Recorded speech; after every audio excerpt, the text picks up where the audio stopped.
ஓ நீ அவ்வளவு மேல போயிட்டியா?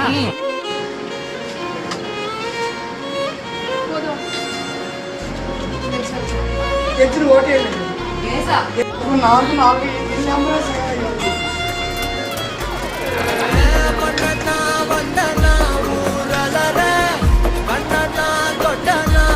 కదా ఓటు ఓటేస్తుంది